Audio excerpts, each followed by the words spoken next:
जय Hind. Barnwal classes for UPSC में आप सभी का स्वागत है। देखिए, आज हम करंट अफेयर्स के 20 क्वेश्चन इंपॉर्टेंट जो क्वेश्चन है उसको सॉल्व हम करवाएंगे। देखिए, उतना ही पढ़िए जितना हमारे एग्जाम के पॉइंट ऑफ व्यू से इंपॉर्टेंट हो। हमें वो चीजें बिल्कुल नहीं पढ़ना है जो कि एग्जाम्स में नहीं पूछे जाते हैं, ठीक है। हमें बहुत बड़ा ज्ञानी नहीं बनना, हमें बस अपना एग्जाम क्लियर करना, इससे ज्यादा हमें कुछ नहीं पढ़ना है, ठीक है। तो 20 ऐसे क्वेश्चन हम सॉल्व करवाएंगे जो कि एग्जाम के पॉइंट ऑफ व्यू से बहुत ही ज्यादा इंपॉर्टेंट होंगे। जैसे कि देखिए, पहला क्वेश्चन है, हाल ही में किस राज्य ने के हाई कोर्ट ने महादेव वन्य जीव अभ्यारण्य में टाइगर रिजर्व के गठन का आदेश दिया है। हाल ही में कह रहा है कि किस राज्य के हाई कोर्ट ने महादेव वन्य जीव अभ्यारण्य में टाइगर रिजर्व रिजर्व के गठन का आदेश दिया है। ये है गोवा। कौन है? गोवा। सबसे पहले इससे देखिए कितने क्वेश्चन तैयार होते हैं। सबसे महादेव वन्य रिजर्व अभ्यारण्य कहां पे है? गोवा में। रेबीज मुक्त राज्य कौन सा है? गोवा। रेबीज मुक्त राज्य कौन सा है? गोवा। देखिए, गोवा की जो कैपिटल है पणजी है। गोवा की कैपिटल पणजी है। गोवा के जो सीएम है वो प्रमोद सावंत हैं। जो गोवा के सीएम है प्रमोद सावंत हैं, ठीक है ना। देखिए, उसके बाद गोवा एक ऐसा राज्य है जहां पे भारत का पहला लाइट हाउस उत्सव मनाया जा रहा है, ठीक है ना। उसके बाद गोवा एक ऐसा राज्य है, पहला राज्य है, एक ऐसा राज्य है जहां पे आईवीएफ का जो इलाज है वो फ्री किया जा रहा है। आईवीएफ आप समझ रहे होंगे कि जो बच्चे जब नहीं होते हैं तो सरोगेसी के माध्यम से जो आईवीएफ करवाया जाता है उसका इलाज क्या कर रहा है? गोवा में फ्री है, ठीक है। ये रहा गोवा से संबंधित क्वेश्चंस। एक क्वेश्चन में 3 से 4 क्वेश्चन लगभग हम आपको सॉल्व करवा देंगे। दूसरा क्वेश्चन ये है, हाल ही में वैश्विक आवास से मूल्य वृद्धि में कौन देश शीर्ष पर है? मतलब हाल ही में वैश्विक आवास से मूल्य वृद्धि में कौन सा देश शीर्ष पे है? ठीक है, मनीला है। पहले नंबर पे कौन है? मनीला। अब आप कहेंगे मुंबई किस नंबर पे है? तो ये चौथे नंबर पे है। तीसरा क्वेश्चन ये है, किस स्टेडियम में सचिन की प्रतिमा का अनावरण किया गया है? किस स्टेडियम में हाल ही में कौन स्टेडियम है जिसमें सचिन तेंदुलकर है, इनकी प्रतिमा का अनावरण किया गया है? तो मुंबई में वानखेड़े स्टेडियम है, उसमें किया गया है। क्वेश्चन नंबर 4 ये कह रहा है, 40वां अंटार्कटिक वैज्ञानिक अभियान शुरू किया गया है। 40वां अंटार्कटिक वैज्ञानिक अभियान चीन में किया गया है, ठीक है ना। जो 40वां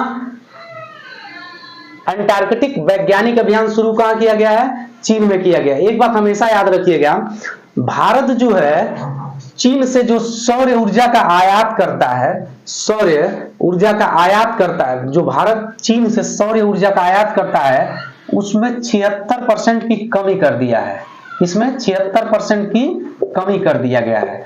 और ये 40वां अंटार्कटिक वैज्ञानिक अभियान कहां किया गया है? शुरू किया गया है चीन में शुरू किया गया है, ठीक है। ये बात आप हमेशा याद रखिएगा। किसे 2023 का ब्रिटिश अकादमी पुरस्कार दिया गया है? किसे 2023 का ब्रिटिश अकादमी पुरस्कार दिया गया है? 2023 का ब्रिटिश अकादमी पुरस्कार दिया गया है तो नंदिनी दास को। किनको? नंदिनी दास को दिया गया है, ठीक है। उसके बाद क्रिकेटर डेविड विली ने वर्ल्ड कप के बाद संन्यास की घोषणा की है। क्रिकेटर डेविड विली हैं, वर्ल्ड कप के बाद ये क्या कर रहा है? संन्यास लेने की घोषणा कर दी है। ये कहां के हैं? ये इंग्लैंड के हैं। ये कहां के हैं? इंग्लैंड के हैं।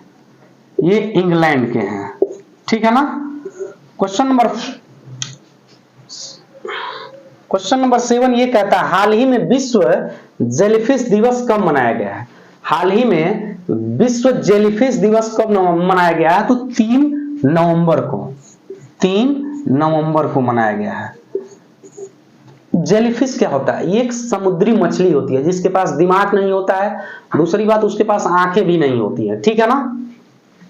क्वेश्चन नंबर 8 ये कह रहा है, चुनावी साक्षरता बढ़ाने के लिए समझौता किसके, भारत सरकार ने हाल ही में चुनावी साक्षरता बढ़ाने के लिए किसके साथ समझौता किया है, तो शिक्षा मंत्रालय के द्वारा। देखिए क्या हुआ, 2019 का जो चुनाव हुआ है उस चुनाव में बहुत कम लोग भागीदारी लिए हैं, मतलब सीधा सीधे ये समझ लीजिए वोट देने बहुत कम लोग गए थे, जिसकी वजह से ये देखा गया है कि मतलब यहाँ पे जनता निष्क्रिय होती जा रही है। जनता को ये क्लियर नहीं हो रहा है कि हम किसे अपना लीडर चुने।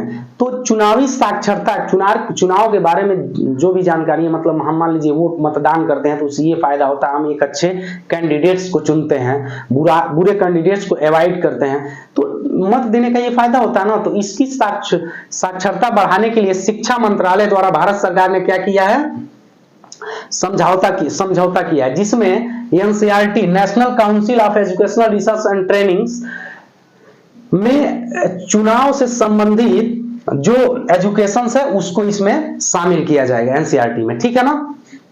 उसके बाद देखिए हाउसर पेन का ब्रांड एम्बेसडर बनाया गया है। जो हाउसर एक पेन है इसका ब्रांड एम्बेसडर रणबीर कपूर को बनाया गया। किसको बनाया गया है, रणबीर कपूर को बनाया गया। देखिए जियो मार्ट के ब्रांड एम्बेसडर कौन है, एमएस धोनी है। जियो मार्ट के ब्रांड एम्बेसडर जो है एमएस धोनी है। उसके बाद एसबीआई के जो ब्रांड एम्बेसडर जो नियुक्त किया गया वर्तमान में एमएस धोनी, महेंद्र सिंह धोनी को। उसके बाद स्वराज ट्रैक्टर के, स्वराज जो ट्रैक्टर्स है इसके जो ब्रांड एम्बेसडर नियुक्त किए गए हैं महेंद्र सिंह धोनी है, ठीक है। यूनिक्लो के जो ब्रांड एम्बेसडर हैं कैटरीना कैफ हैं। इसके बाद फैशन ब्रांड का जो ब्रांड एम्बेसडर नियुक्त किया गया है अनुष्का शर्मा को नियुक्त किया गया है, ठीक है ना। इसके बाद देखते हैं क्वेश्चन नंबर 9 हो गया। क्वेश्चन नंबर 10, मिन्यूट्समैन 3 मिसाइल का सफल परीक्षण किया गया है। मिन्यूट्समैन 3 मिसाइल का सफल परीक्षण किया गया है। किसके द्वारा किया गया, ये अमेरिका के द्वारा, अमेरिका की सेना के द्वारा किया गया है, ठीक है ना, अमेरिका की सेना के द्वारा किया गया है। क्वेश्चन नंबर 11 क्या कहता है, प्रतिष्ठित केरल ज्योतिष पुरस्कार के लिए किसे चुना गया। प्रतिष्ठित केरल ज्योतिष पुरस्कार जो उसके लिए किसे चुना गया है, तो टी पद्मनाभन को चुना गया है। टी पद्मनाभन को चुना गया है, ठीक है ना। उसके बाद वनडे विश्व कप में भारत के सर्वाधिक विकेट लेने वाले गेंदबाज कौन बने हैं। वनडे विश्व कप में भारत के सर्वाधिक विकेट लेने वाले गेंदबाज कौन बने हैं, तो ये बने हैं मोहम्मद शमी। मतलब वनडे विश्व कप में भारत के सर्वाधिक विकेट लेने वाले गेंदबाज कौन बने हैं, तो मोहम्मद शमी बने हैं, ठीक है। अंतरराष्ट्रीय क्रिकेट में 18,000 रन पूरा करने वाले 5वें खिलाड़ी कौन बन गए। अंतरराष्ट्रीय क्रिकेट में वर्ल्ड कप में 18,000 रन पूरा करने वाले 5वें क्रिकेटर कौन बने हैं, रोहित शर्मा बने हैं। उसके बाद एक चीज है, वनडे क्रिकेट में सबसे तेज 2,000 रन बनाने वाले खिलाड़ी में किसका नाम शामिल किया गया है, शुभमन गिल का नाम शामिल किया गया है, ठीक है। इतनी कंफर्म हो गया आपको। हाल ही में पीएम मोदी ने वर्ल्ड फूड इंडिया प्रदर्शन का उद्घाटन कहां किया। हाल ही में पीएम मोदी ने वर्ल्ड फूड इंडिया प्रदर्शनी का उद्घाटन कहां पे किया गया है, नई दिल्ली में किया गया है। कहां पे किया गया है, नई दिल्ली में किया गया है। कहां में, महामंडप में किया गया है, महामंडपम में किया गया है, ठीक है। इसके बाद नेक्स्ट क्वेश्चन है, हाल ही में किस राज्य ने 1 नवंबर को अपना स्थापना दिवस, सबको मालूम है कर्नाटक ने किया है, ठीक है। हाल ही में किस राज्य ने 1 नवंबर को अपना स्थापना दिवस मनाया है, तो कर्नाटक ने मनाया है। कौन मनाया है, कर्नाटक, ठीक है। उसके बाद किसे एफएटीएफ ने ग्रे लिस्ट से बाहर किया है। किसे एफएटीएफ ने ग्रे लिस्ट से बाहर किया है, तो केमन आइलैंड। कौन, केमन आइलैंड को। FATF financial action task force, FATF का फुल फॉर्म होता है फाइनेंशियल एक्शन टास्क फोर्स होता है। देखिए ये क्या होता है, जो एफएटीएफ होता है इसके 2 काम होते हैं। पहला काम मनी लॉन्ड्रिंग को कंट्रोल करना। मनी लॉन्ड्रिंग जो काला धन सफेद धन बनाया, काले धन को सफेद धन बनाया जाता है, तो उसको ये क्या करता है, FATF financial action task force उसको कंट्रोल करता है। दूसरी बात जो आतंकवादियों को वित्त पोषण किया जाता है, जो आतंकवादियों को फंडिंग आती है, इसको क्या करता है, रोकता है। ये इसको क्या करता है, रोकता है। आतंकवादियों को जब फंडिंग मिलता है तो उसी से वो हथियार खरीदते हैं, ठीक है। और सभी देशों में क्या करते हैं, आतंकवाद को जन्म देते हैं, ब्लास्ट करते हैं, तो उसको क्या करता है FATF रोकता है। देखिए अब ग्रे लिस्ट क्या होता है, देखिए लिस्ट दो तरह का ये जारी करता है, एक ब्लैक लिस्ट, एक ग्रे लिस्ट। केमन आइलैंड जो है ये क्या कर रहा था, जब देखिए जब FATF किसी को कहता है कि भैया देखो तुम ये काम कर रहे हो, मनी लॉन्ड्रिंग तुम्हारे यहां से ज्यादा हो रहा है, दूसरी बात तुम्हारे यहाँ आतंकवाद को वित्त पोषित कर रहे हो, तो ये समझाता है FATF, कहता बेटा सुधर जाओ, ठीक है। जब समझाता है तो उसको ग्रे लिस्ट में शामिल कर देता है, ठीक है, इन्फॉर्म करता है कि भैया औकात में रहो। उसके बाद जब ये नहीं मानते हैं तो इसको ब्लैक लिस्ट में शामिल कर देता है, उन देश को ब्लैक लिस्ट में। और जब भी FATF की बैठक होती है तो पाकिस्तान का BP बढ़ जाता है, क्योंकि पाकिस्तान भी ग्रे लिस्ट में शामिल है, क्योंकि वो भी आतंकवाद को फंडिंग करता है, ठीक है ना। ये रहा FATF। उसके बाद देखते हैं रफा का क्रॉसिंग। रफा जो क्रॉसिंग है संबंधित है, रफा क्रॉसिंग किससे संबंधित है, जो रफा क्रॉसिंग है किससे संबंधित है। देखिए आपने सुना भी होगा, हमने पिछले लेक्चर में दिया भी था, इजराइल और हमास के बीच जबरदस्त तरीके से युद्ध चल रहा है, ठीक है। तो हमास जो वहां से लड़ रहा है उस क्षेत्र का नाम है गाजा। तो गाजा देखिए ये इजराइल हो गया, सपोज दैट मान लीजिए यहाँ पे गाजा है और यहाँ इजिप्ट है, तो इजिप्ट और गाजा से लगने वाली रेखा पर एक क्रॉसिंग है जिसे कहा जाता है रफा क्रॉसिंग, इसे कहा जाता है रफा क्रॉसिंग। ये वर्तमान में चर्चा में है। क्यों चर्चा में है, क्योंकि इजराइल ने गाजा के चारों तरफ के रास्तों को क्या कर दिया है, बंद कर दिया है, जिससे वहां के लोग खाने पीने, बिजली, मेडिसिन, हर चीज के लिए तड़प तड़प के मर रहे हैं गाजा के लोग।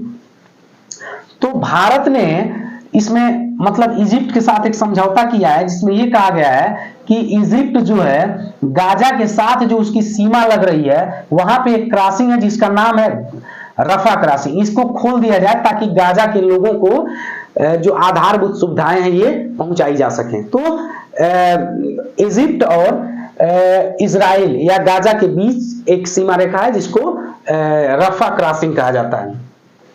चर्चा में रहा इलेक्टोरल बॉन्ड किससे संबंधित है।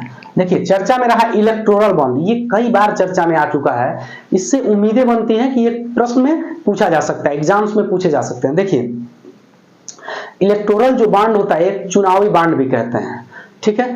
ये क्या होता है, जब कोई पार्टी चुनाव लड़ती है तो उसको कुछ लोग दान देते हैं, फंडिंग करते हैं, कुछ लोग का मतलब जो बिजनेसमैन होते हैं फंडिंग करते हैं, दान देते हैं, इसी को कहा जाता है इलेक्टोरल बॉन्ड, ठीक है।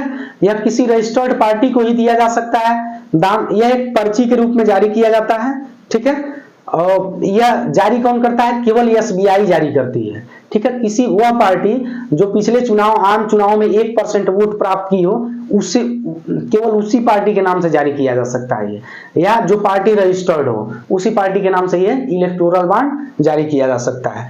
2+2 वार्ता संबंधित है, वर्तमान में 2+2 वार्ता होने वाला है, ठीक है ना। वर्तमान में 2+2 वार्ता होने वाला है। भारत और अमेरिका के रक्षा मंत्री और विदेश मंत्री एक साथ बैठक करते हैं। भारत के रक्षा मंत्री और विदेश मंत्री, अमेरिका के रक्षा मंत्री और विदेश मंत्री एक साथ बैठक करते हैं, इसी को 2+2 वार्ता कहते हैं। वर्तमान समय में ये जल्दी भारत में होने वाला है, ये 5वीं बार होने वाला है, 5वीं बैठक होने वाला है 2+2 का, ठीक है। किसे सशस्त्र बल न्यायाधिकरण का अध्यक्ष नियुक्त किया गया है, किसे सशस्त्र बल न्यायाधिकरण का अध्यक्ष नियुक्त किया गया है, राजेंद्र मेनन को। किनको, राजेंद्र मेनन को नियुक्त किया गया है, ठीक है। उसके बाद देखिए क्वेश्चन नंबर 20 ये कहता है किस राज्य सरकार ने दक्षिण कोरिया के साथ आर्थिक सहयोग समझौता पर हस्ताक्षर किया है। भारत की किस राज्य सरकार ने दक्षिण कोरिया के साथ आर्थिक सहयोग समझौते पर हस्ताक्षर किया है, उड़ीसा ने किया है, ठीक है। आज के लिए 20 क्वेश्चन जो है बहुत दमदार क्वेश्चन है, ये आ सकते हैं इन फ्यूचर में आने वाले एग्जाम्स में, ठीक है। हम उतना ही आपको पढ़ाएंगे जितना कि एग्जाम के पॉइंट ऑफ व्यू से इंपॉर्टेंट हो, ठीक है। आज के लिए इतना ही, थैंक यू।